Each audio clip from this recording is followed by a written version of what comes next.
Today we're talking about congenital aortic valve disease, mostly aortic stenosis and bicuspid aortic valve, but we'll also touch on a couple of other things, aortic atresia with the ventricular septal defect and a large left ventricle, and also aorta left ventricular tunnel today. So valvular aortic stenosis usually presents with a murmur, usually heard early because it's a stenotic lesion, so it's there right from the get-go. So you usually hear these beginning right away, the first newborn exam.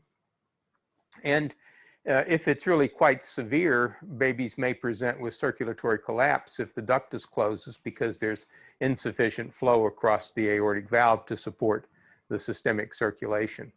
And there's often a family history of particularly left heart obstructive lesions. And you may see mixes, things like aortic stenosis or bicuspid valve. Somebody else might have hypoplastic left heart syndrome, somebody else coarctation. So you can see a variety of left heart obstructive lesions in the same family, probably with similar genetic abnormalities. There may be some other genetic background differences that might influence what actually turns out. So on exam, if it's quite severe, babies may be pale, sort of gray if there's insufficient cardiac output. Otherwise, they can look quite normal. The first and second heart sounds are often normal. The second heart sound may be a little hard to hear if the aortic valve is particularly dysplastic and doesn't move very much. Most patients with valvular aortic stenosis have a constant ejection click along the left sternal border, radiating up to the right sternal border. And this is an opening sound made by the aortic valve. It occurs right after the first heart sound as the doming valve with fused commissures reaches its full extent of opening and makes like a snapping sound, almost like the wind popping in a sail when it gets to full expansion.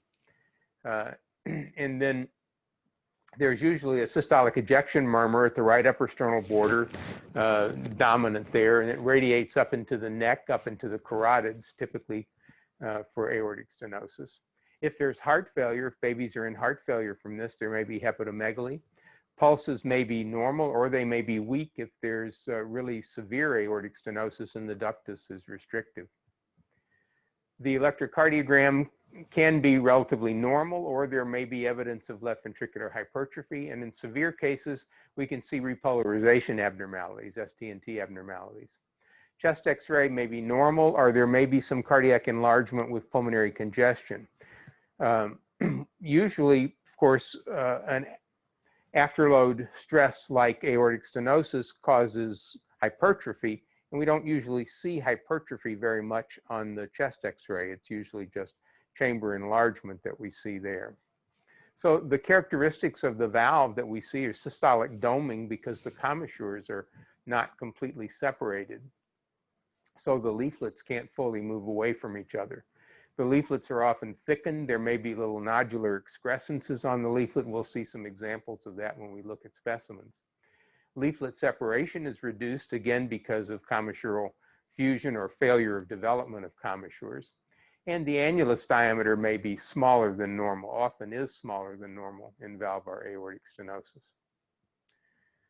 So the echo views that we typically use are the peristernal long axis view for leaflet thickness and mobility and for the annulus diameter, and the short axis view to show us more about the valve morphology.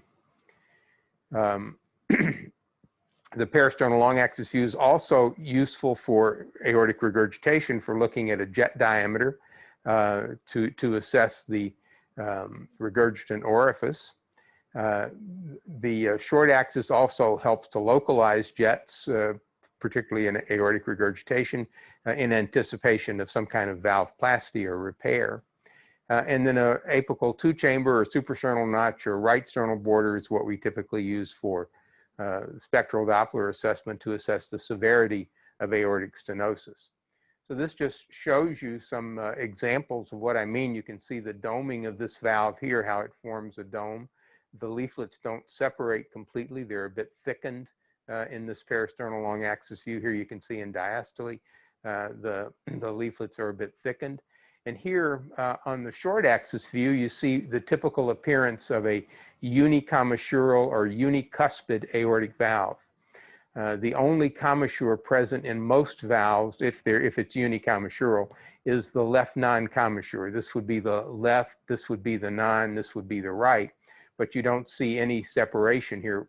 In this particular image, we don't see the raphes. Usually there are little raphes here and here, which indicate where commissures would have been if they had developed normally. This is in diastole and this is in systole as the valve opens. And you can see there's just an eccentric opening here in this unicommissural valve down in the left non-commissure. Here's an example of this. You can see the valve is very thick, sort of plate-like. There's the opening right there. And as we follow this up a little bit, you see this is the left non-commissure here. There's a raphe there and another raphe over here where the other commissures should have been. So this is a pretty typical infant unicommissural valve. Here's one that's more bicommissural. You can see the right non-commissure is the one that's fused here or missing. The intercoronary is up here and the left non is down here. The intercoronary is probably not perfectly formed, but the left non-commissure is the one that's really fully formed in this one. Here's one that's a bicuspid valve. You can see the thickened valve here, the smaller than usual annulus diameter. Here you can see the leaflets don't separate very well. And in this peristernal view, you see this is a bicuspid or bicommissural valve. There's a right non-commissure here, left non-commissure here. This is the raphe marking where the intercoronary commissure or the left-right commissure. The right coronary would come from here, the left from here, or actually this is the left right there. So that's a typical, the most common type of bicommissural valve that we see is where the intercoronary commissure is missing. And then we want to make this line somehow got moved. It should be down here between these two arrows. We want to measure the annulus diameter of the aortic valve. We want to assess the whole left heart because we want to distinguish valvular aortic stenosis from variants of hypoplastic left heart syndrome. And these are some of the measurements that we typically make. The long axis of the left ventricle compared to the long axis of the heart. And these are some of the measurements that have been used at times to distinguish variants of hypoplastic left heart syndrome from valvular aortic stenosis. Originally, years ago, the left ventricular volume was used. Then when Larry Rhodes was a fellow here, we came up with some criteria for deciding this using measures of various left heart structures, the mitral valve, the left ventricular mass, the long axis ratio, that is whether the left ventricle makes up the apex or not, and the aortic root dimension. And these were pretty good at separating out patients who would survive a two ventricle type of repair from those who ended up either dying or having a Norwood stage 1 type of approach. And then Norman Silverman's group in California showed that retrograde flow in the aortic arch was an important sign. Patients with retrograde flow in the arch often don't do well with a two ventricle repair. We realized after some time that in fact the criteria that we had established in the Rhodes criteria beginning were actually pushing some people toward a two ventricle repair immediately who really weren't good candidates and ended up having a restrictive cardiomyopathy and presenting a couple of years later with pulmonary hypertension and actually being rather poor candidates even for a heart transplant. So Steve Colin revised our criteria, continued to include the aortic annulus, the LV long axis ratio, but he added a grade of endocardial fibroelastosis.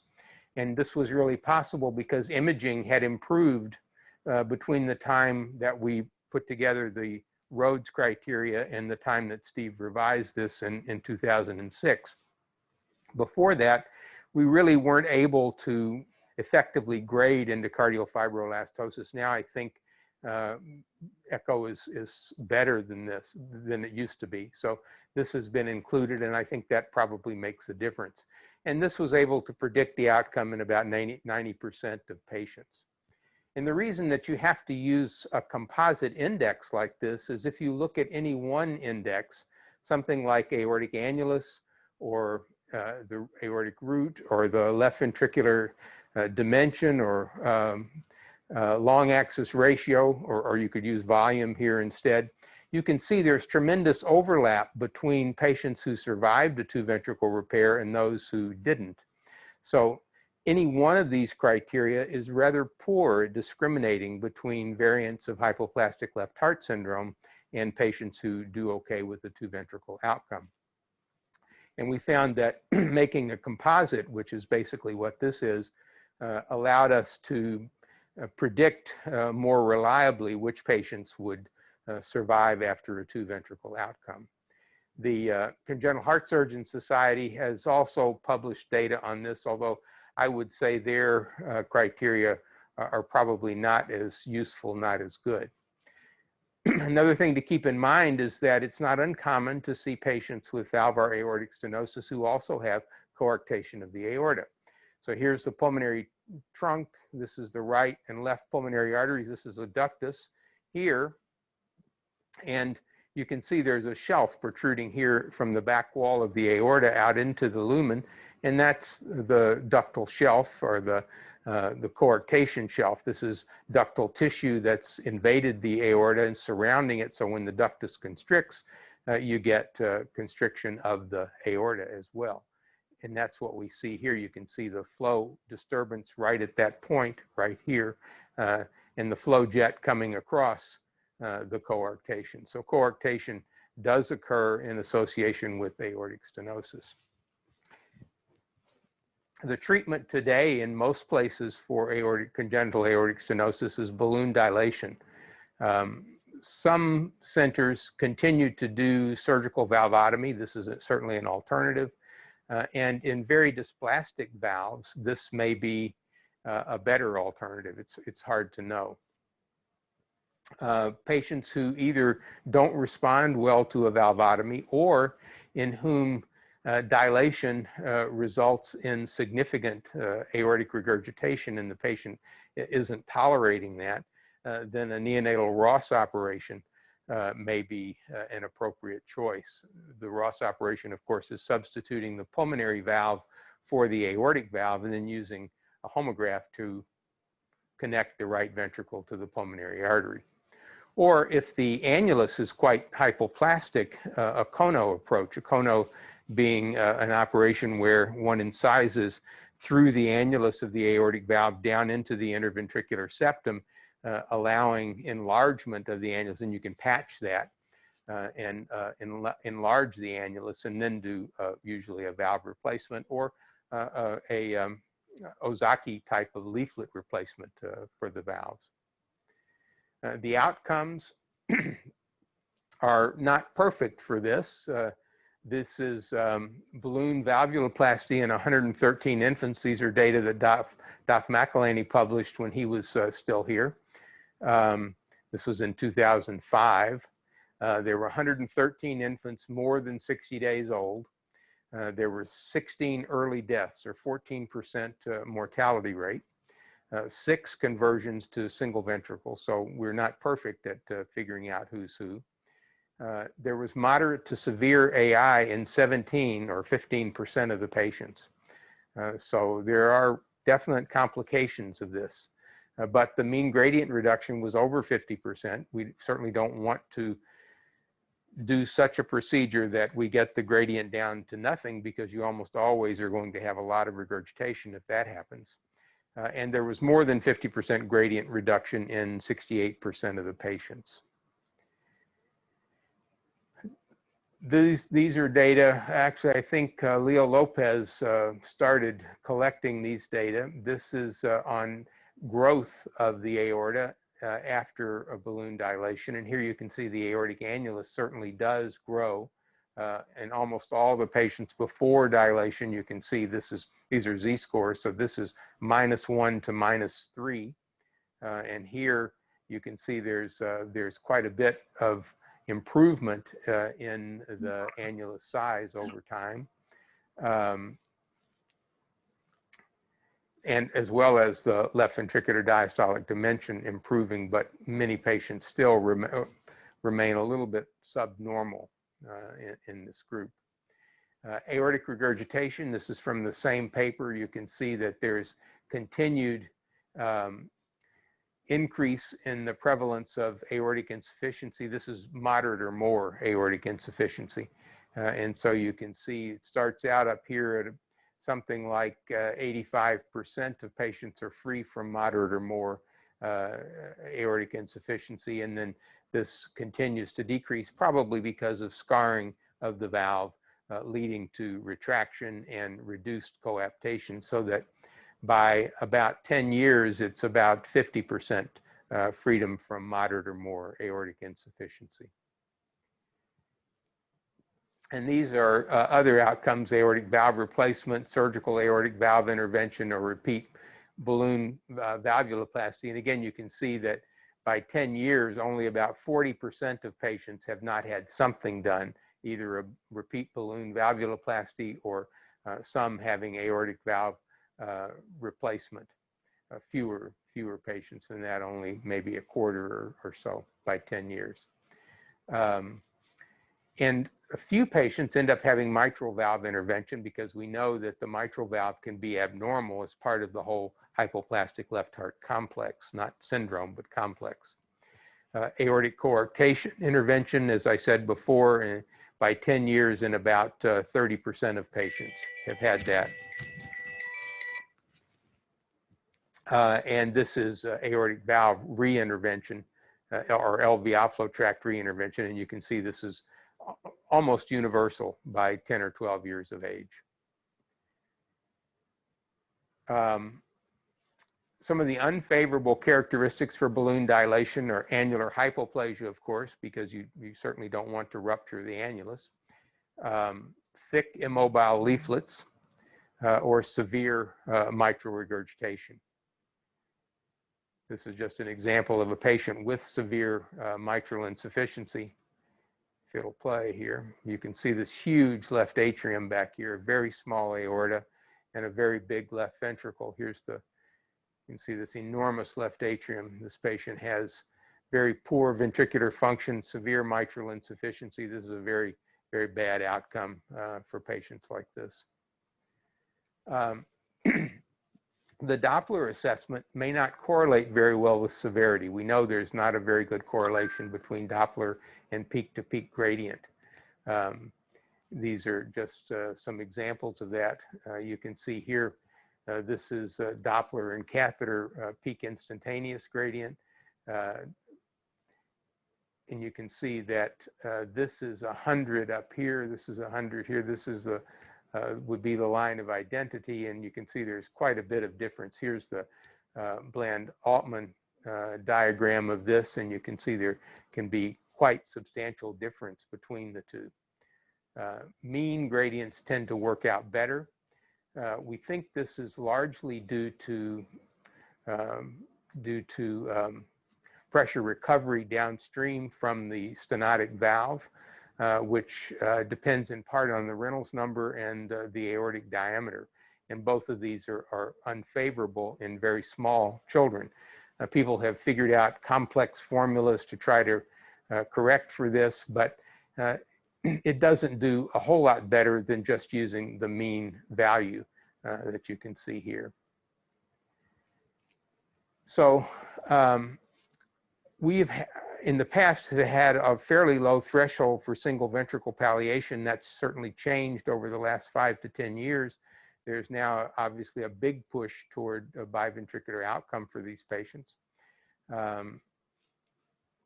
which we'll see over the next few years how well this actually works out.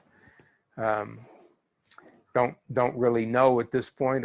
We have a number of patients who've been rehabilitated and seem to be doing pretty well, but We also know that endocardial fibroelastosis clearly does recur in a number of these patients, even after a fairly extensive resection. Bicommissural aortic valve, as an isolated finding without significant stenosis or regurgitation, is a very important congenital heart defect. It probably affects more people, causes more burden of disease than all other congenital heart defects combined. These are data from Julian Hoffman. Unfortunately, Julian's no longer with us, but this is from 2004 when he published a fairly extensive series estimating the prevalence of congenital heart defects in adults. And so this is simple lesions, moderate lesions, and complex lesions. And then this is bicuspid aortic valve. These are based on prevalence data that are published in the literature, birth rates, and all of this. It was a fairly complex paper. So here you can see that all simple lesions for all ages make up about 1 million out of the group that he was studying. Moderate lesions make up about 300,000, and complex lesions make up about 450,000. So that's 1,750,000 roughly. And bicuspid aortic valve makes up 3.5 million. So it's about twice the prevalence of all the other congenital heart defects put together. So it really is an important cause of morbidity and mortality. Maybe not in childhood, not in our patients mostly, but certainly during a lifetime. So these were, we looked at a group of patients here. This was Sue Fernandez when she was still here. We looked at a group of a little more than 1,000 patients, and they had various things: isolated bicuspid aortic valve in about half of them, coarctation in about a third or a quarter, yeah, about a quarter, and other left heart defects and non-left heart defects. And you can see that right-left fusion is by far the most common. For all patients, it made up about 70% of bicuspid aortic valves. Whereas if you look at the ones with coarctation, it was almost 90%, 89% of patients who have coarctation and a bicuspid valve. 89% of the bicuspid valves, it was the right-left commissure, the intercoronary commissure. And you can see over here, left non-commissures make up just over 1% of bicuspid aortic valves. So this commissure is almost always present. This is the one that's usually absent, and right non is in between, makes up about 28% of bicuspid valves. So for physical exam in these patients, usually it's pretty normal. The main finding is an ejection click, again, because of the opening sound of this valve, either left or right sternal border or both. There's often no or minimal murmur if there's no significant stenosis or regurgitation. Pulses, of course, are normal unless we're talking about isolated valves, so not associated with coarctation. EKG is often normal, chest x-ray is normal. So you really just see the bicuspid valve. This one is a little stenotic. You can see how it domes here. And here you can see the bicuspid valve. And again, it's the intercoronary commissure that's missing here. There's a commissure here, and one over the left non is present over here. Sometimes we see bicuspid valves associated with subaortic stenosis. Here you can see subaortic membrane. And if we look at this valve that's associated with it, you can see here, again, it's the intercoronary commissure. This is the non-coronary leaflet, right, left. The intercoronary commissure is the one that's missing here. So the outcomes, about 25 or 30% of valves, bicuspid valves or bicommissural valves, function for a lifetime with no or mild disease. About 75% either become stenotic or insufficient, most in middle age, in the 6 to or so decade. And aortic root dilation is a common complication of bicommissural aortic valve. And this is one of the things that, of course, we have to monitor for. There's a modest lifetime risk of infective endocarditis, although it's not as high, I think, as we once thought it might be. Aortic regurgitation is one of the potential outcomes for this, and one of the things we want to look at to assess this is the jet diameter or area. Here you can see this is a patient with mild, not going to play. Anyway, you can see the jet diameter here. It's quite small compared to the aortic root size. Here's another patient with quite a big jet diameter that makes up maybe a quarter of the aortic root here. And you can even see the regurgitant orifice here on the echocardiogram. So you can see the difference here, very small diameter here, 0.2, this is 0.65 centimeters. This is a very nice, easy way to estimate severity of regurgitation. You can also use a cross-sectional view like this, a short axis view, and planimeter the area if it's a very irregular jet.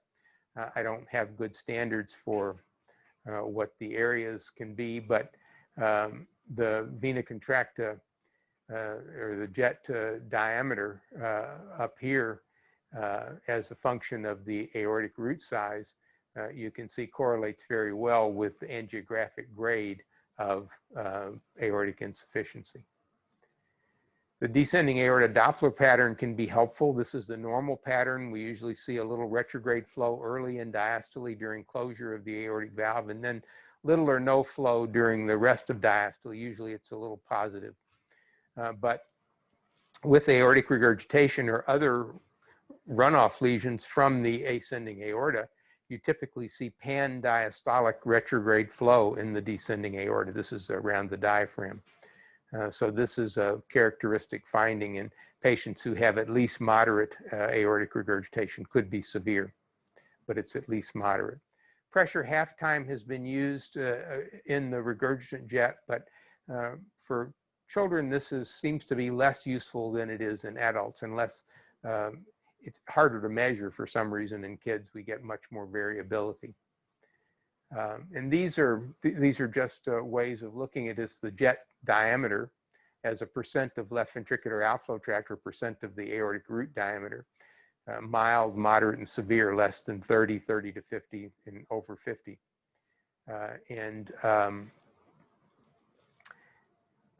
The pressure half-time, this is in adults, you can see here, correlates reasonably well. As I say, I have found this to be not as reliable in children. And then, of course, the size of the left ventricle. So aortic valve disease is a lifelong problem. All of our treatments are palliative. Certainly balloon dilation is, as you saw from the outcome data. Everybody had at least one more procedure practically by the time they were 10 or 12 years old. And many patients have more than one. And most patients with aortic valve disease beginning in infancy or childhood will end up with an aortic valve replacement at some point, usually in midlife, sometimes earlier. So that's aortic valve disease. There is another sort of peculiar defect that's akin to hypoplastic left heart syndrome. There's aortic atresia with a very small ascending aorta, but with a ventricular septal defect. And with a normally developed, or usually pretty normally developed, left ventricle. We usually think of aortic atresia as being associated with left heart hypoplasia, small left ventricle, small mitral valve. But in a small percentage of patients, you can have a ventricular septal defect. And probably what this is due to is posterior deviation of the infundibular septum. And so the defect usually sits under the pulmonary valve. And this is often associated with interrupted aortic arch type C, the rare type that we'll talk about another time. It can present like hypoplastic left heart syndrome. They're cyanotic because there's obviously mixing and ejection of both ventricles into the aorta. There may be a murmur, second heart sound single, because there's only one semilunar valve. Hepatomegaly may be present. The heart's usually large with increased pulmonary blood flow because of the fact that the right ventricle is pumping everything, and the pulmonary circulation is continuous with the aortic circulation, or with the systemic circulation through the ductus. And the EKG may be typical for age, right ventricular hypertrophy. Here's an example of this. Here's the left atrium, right atrium. Here are the two ventricles. You can see there's a big right ventricle, a normal size left ventricle with a big ventricular septal defect. And here you can see the ascending aorta in this patient. This is the right pulmonary artery. Here's the ascending aorta, which is quite small, going up to the aortic arch, up here plugging into the transverse arch, right there. Good sized transverse arch, big ductus supplying the systemic circulation. So the treatment for this typically is closure of the VSD to the pulmonary artery, amalgamation of the aorta and the pulmonary artery, and placement of a conduit from the right ventricle out to the pulmonary arteries as the source of pulmonary blood flow. So this allows the left ventricle to eject through the pulmonary route into the aorta, and a homograft or conduit from the right ventricle to pulmonary artery. There aren't very many patients who've had this operation because it's a fairly uncommon defect, and I can't really give you much in the way of outcome data for this. The other thing I wanted to spend a little time talking about is an aorto left ventricular tunnel. This is an abnormal or paravalvar communication between the aortic root and the left ventricular outflow tract. The aortic orifice is usually just above or in the right sinus of Valsalva and near the right coronary artery. And then the tunnel passes beside the aortic valve through the infundibular septum and enters the left ventricle through the anterior part of the ventricular septum. So here's the tunnel right here. You can see it going right beside the valve. Here's the aortic root. Here's the right ventricular outflow tract. It tunnels through the septum here and down into the left ventricular outflow tract. This is the medial mitral leaflet, the smooth septal surface up here. So this can form a little aneurysm up into the right ventricular outflow tract, can cause right ventricular outflow tract obstruction as well. And so this functions like aortic insufficiency. You have antegrade flow both through the valve and through the tunnel, and then retrograde flow around the valve through the tunnel. So this has been confused with congenital aortic insufficiency. Even in utero, you can see this. We've diagnosed this in utero. There's often congestive heart failure from either in utero or from the time of birth, to and fro murmur, because there's increased antegrade flow as well as retrograde flow through this tunnel.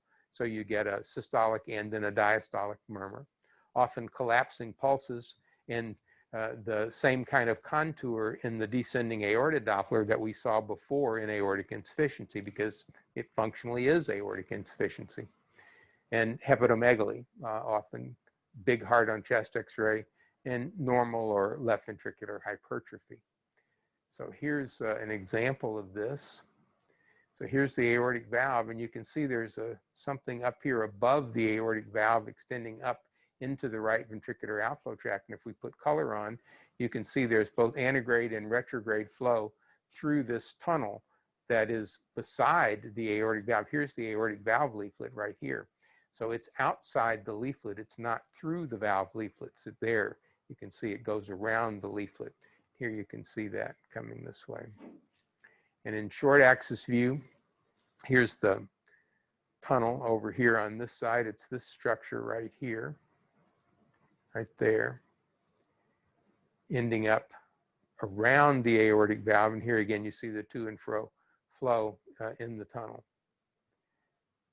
So Here's another one. Here you can see the aortic valve. You can see this tunnel coming around like this, going up into the aortic root.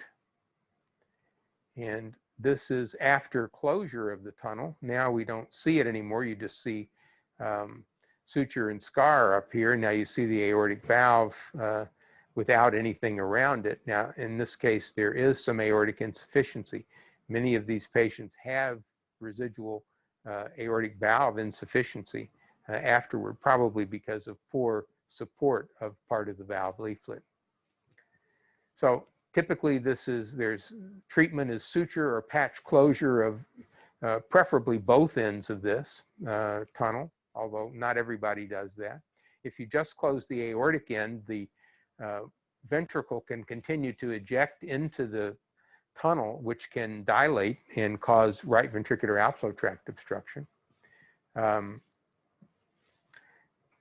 There are very few patients who've been reported with this. Outcomes seem good if repaired early, although we've seen late complications, mostly aortic insufficiency, although I've seen a couple of patients with AOLV tunnel who also had left ventricular non-compaction. So there may be an association with that. So that's what I wanted to tell you. If anybody has any questions, we have, looks like, is there a question in chat? No? Okay. Anybody have any questions? If so, just unmute yourself and let me know. Otherwise, we're going to... I have a question, Dr. Sanders. Go to our specimens. Dr. Sanders? Yeah. I have a question. Sure. For congenital aortic stenosis, Yeah. if it's not critical, Yeah. like I saw your chart about the timing for interventions, and it seemed like, you know, most people ended up getting an intervention at some point. Yeah. But do you try to avoid doing an intervention like until they get to a certain size, or are you waiting for like LV dysfunction or something else before you're prompted to do you know, either a balloon dilation or something else? I mean, babies who, you know, who seem to have some element of heart failure or early on or seem to be ductus dependent obviously need an intervention right away. But then you're right, there's a group of patients who have aortic stenosis that is detectable as a newborn or a very small infant who may have a 30, 40 so millimeter gradient and seem to be doing well, growing, eating well, not having major problems. Typically, we would wait for a while on those babies. You don't want to let them develop a lot of left ventricular hypertrophy because that probably also develops some scar. They probably then have some diastolic dysfunction. So it's a matter of trying to balance this between an intervention which may cause aortic insufficiency and may lead to, you know, much more complicated treatment strategies, and allowing babies to develop left ventricular hypertrophy. And honestly, I don't know what the right criteria are. I think most people would probably intervene at, you know, maybe 40, 50 millimeter mercury gradient in babies. When you get to be an older child, we've you know,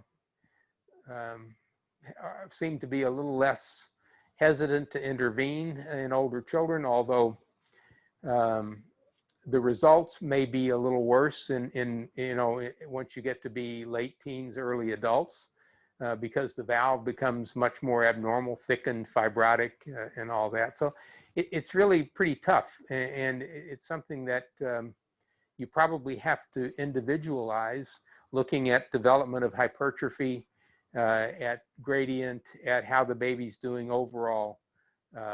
And it may be that some measures of ventricular diastolic function may end up being useful in trying to predict when you should go ahead and intervene. I don't know that we have those data at this point. I'm not aware of things like that, but I mean, I think this is a fairly difficult decision, difficult treatment strategy for babies who are in this sort of intermediate group. You know, not the ones who present as infants and clearly need something done then, and ones who have, you know, 15, 20, 30 millimeter gradient who may never need anything done or may not in childhood. It's that intermediate group that's really kind of hard to figure out exactly what to do with. Gotcha. I'm sorry I couldn't answer your question any no, more definitively than that. No, that makes sense. So here's an example. This is I think this was a 2-year-old. This is a big heart. Yeah, 2.5-year-old. You can see there's some endocardial fibrosis in here on the left ventricle. Mild thickening, but dilation of this heart as well. And if we look, here's the right ventricle just for comparison. You can see it. The endocardium looks quite normal in here. The wall thickness here may be slightly increased, maybe had a little bit of pulmonary hypertension from the left ventricular diastolic dysfunction. But here's our aortic valve in this patient. And you can see this is a unicommissural valve. Here's the commissure that's present right here. Here's the left coronary. This is the non-coronary sinus. The right coronary is over here. Yeah, right there. So this is, here's the intercoronary raphe. Here is the right non-raphe. And this is the only commissure that's reasonably well formed, which is the left non-commissure here. And you can see there's just a small opening in this valve. The rest of this is just solid leaflet all the way around. So this is a unicommissural, unicuspid aortic valve with raphes where the other two commissures should be. And you can see this ascending aorta is a bit dilated. There's a little bit of intimal reaction here, probably from the jet. The jet probably went up right here and caused this, the high velocity jet caused this little intimal reaction here, which is not uncommon to see. So that's a unicommissural valve. Now here's an older patient. This patient was in his 20s. And you can see there's ventricular hypertrophy, again, some endocardial fibrosis here. You see the little thickened endocardial layer here. Usually we don't see quite that much in the endocardium. I don't see a lot of fibrous streaks out into the myocardium, but I'll bet you the interstitial fibrosis in here is increased. And here, this mitral valve illustrates some of the abnormalities that we see. It's almost an arcade type of valve. You can see how the papillary muscles come right up to the edge of the medial leaflet here. You don't see much in the way of cords. There's some chordal fusion. Here's the mural leaflet back here. There may have been some mitral insufficiency in this patient. You can get a sense of thickening of this part of the leaflet right here, probably some retraction as well. So probably there was a regurgitant orifice at that point. So this patient probably had some mitral insufficiency, and in fact, the left atrium is pretty big here. So that, and it's a little bit thickened, so that would go along with that. And if we look at this aortic valve, you can see this is a typical bicuspid or bicommissural aortic valve. Here you can see the two leaflets, the two commissures that are here. And this is the raphe. This is where a commissure should have been. And we've opened the coronaries here. You can see this is the right coronary on this side. This is the left coronary over here with a big circ and a smaller anterior descending in this patient. So this is the right left commissure or intercoronary commissure that's missing, and the left non, right non are present in this heart. And you can see how thick this valve is, how thick the leaflets are. So you can imagine that this would have caused some stenosis in this patient, and maybe some insufficiency too. So that's a fairly typical bicuspid or bicommissural aortic valve. And this is another bicuspid valve. And I just show you this because it's been cut here, so you can see the cross section of this leaflet. And you see how thick and rolled these leaflet edges are. This patient probably had significant aortic insufficiency. You can imagine that trying to do a balloon dilation of this may not be very effective. The surgeon sometimes can go in and sculpt this a bit, remove some of the tissue, but it often grows back anyway. So this is what the leaflets can look like, and I'll show you one other example of what the leaflets look like. Here you can see this nodular excrescence on the valve leaflets, and you see how there are little dentate processes there on the leaflet. This is not an uncommon appearance for severe valvular aortic stenosis. You can see these little excrescences here on the leaflet. So you can imagine that it could be very hard to make this valve, a valve that looks like this, work very well. So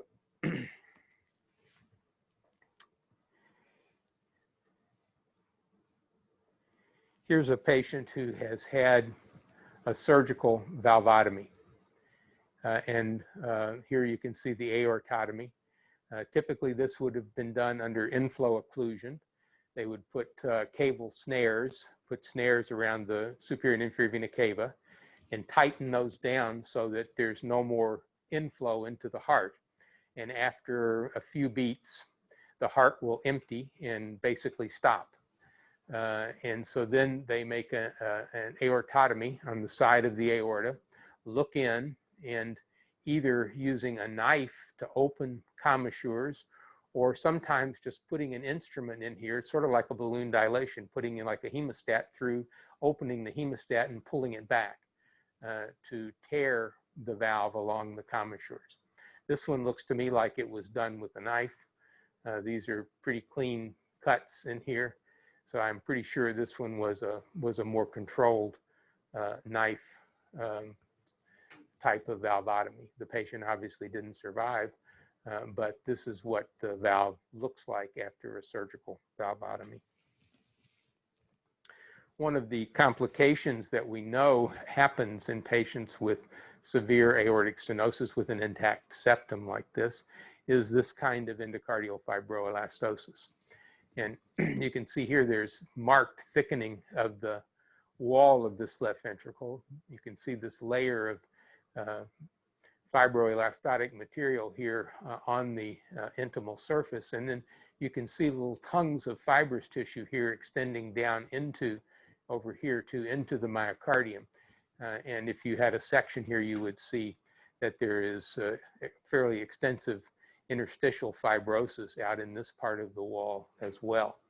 And you can see how this involves papillary muscles, how it can grow up onto the chordae, result in chordal fusion. We don't have that here, but eventually that's what often happens as the chords get fused together. That's probably what happened in that bicuspid aortic valve that we saw, where we saw an arcade-looking mitral valve. Now, here you say, well, what's wrong with this aortic valve? Well, it didn't used to be the aortic valve. This patient has had a Ross operation. There used to be the pulmonary valve.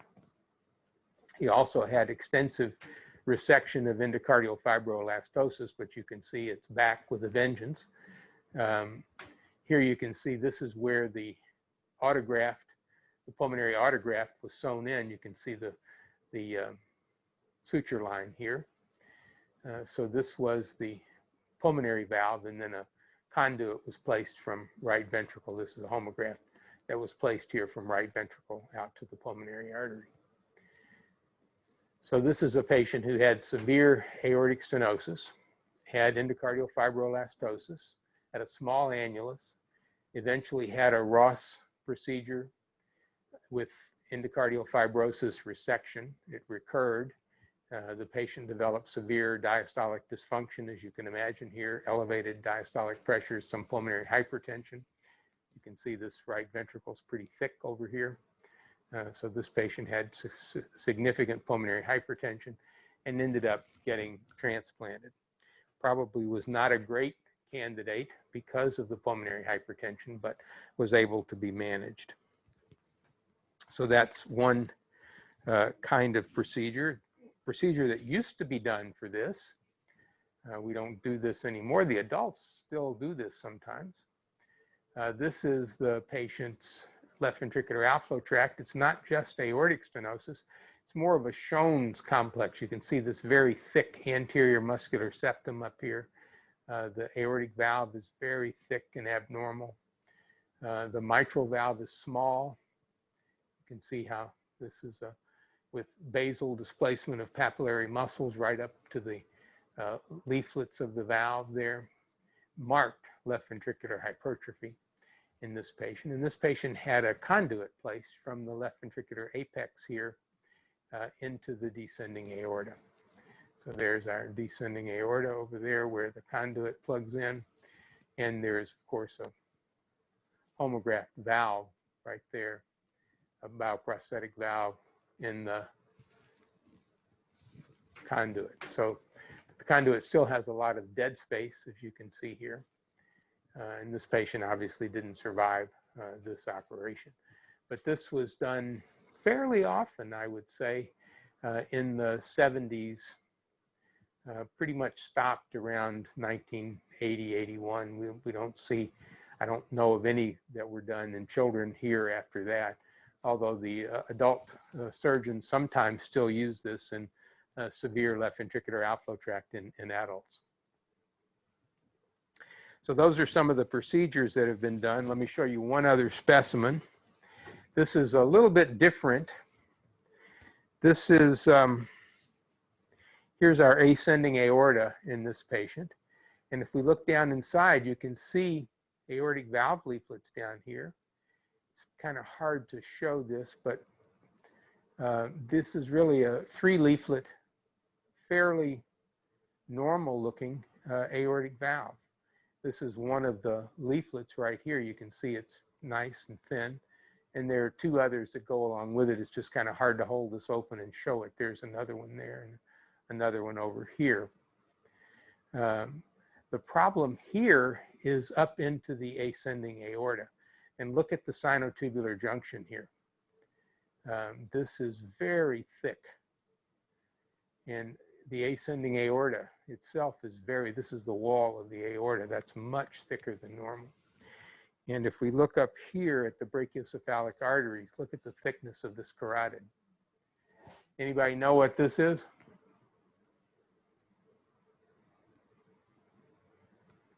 Don't be afraid to unmute yourself and tell me. Very thick vessels, thick intima media at the sinotubular junction. This patient doesn't have much in the way of pulmonary artery stenosis, but sometimes there's branch pulmonary artery stenosis as well.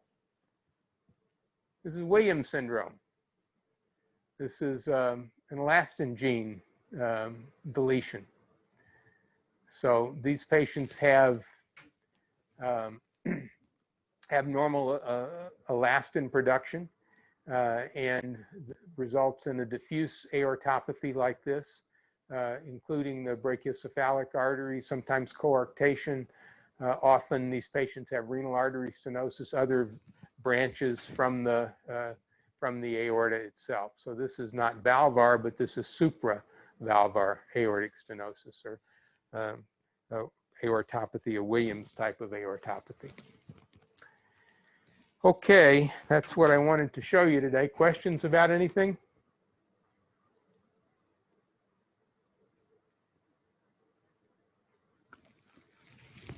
I think these guys are all gone. They're not even there. We're still here. Thanks, Dr. Okay. Sanders. I thought you'd all gone. No, Any we're still questions? around. I don't think so. That was great. Thank you. Okay, talk to you later.